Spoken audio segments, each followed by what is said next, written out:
Thomas the Tank Engine wouldn't stop being a nuisance. Night after night, he kept the other engines awake. "I'm tired of pushing coaches. I want to see the world."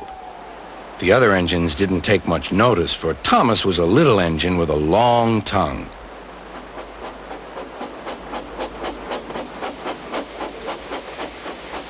But one night, Edward came to the shed.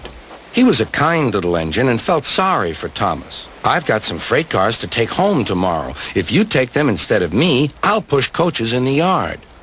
"Thank you," said Thomas. "That will be nice." Next morning, Edward and Thomas asked their drivers, and when they said yes, Thomas ran off happily to find freight cars.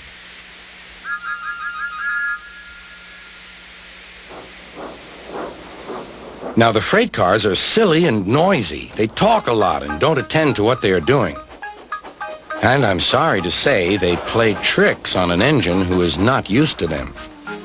Edward knew all about the freight cars. He warned Thomas to be careful, but Thomas was too excited to listen.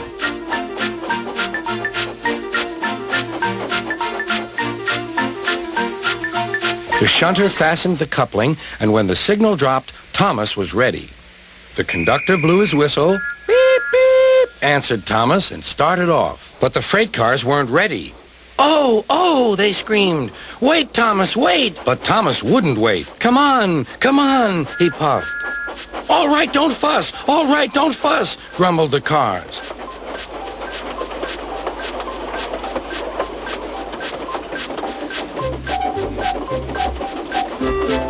Thomas began going faster and faster. "Whoosh!" he whistled as he rushed through Henry's tunnel.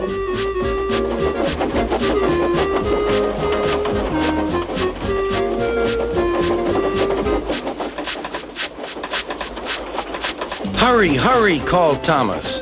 He was feeling very proud of himself. But the cars grew crosser and crosser. At last, Thomas slowed down as he came to Gordon's Hill.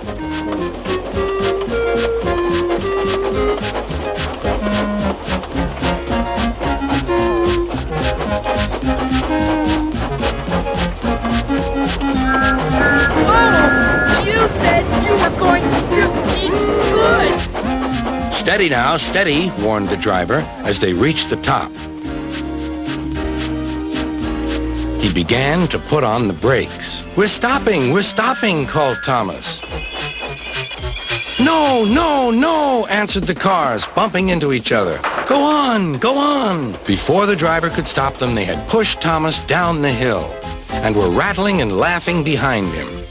Poor Thomas tried hard to stop them from making him go too fast. Stop pushing, he hissed.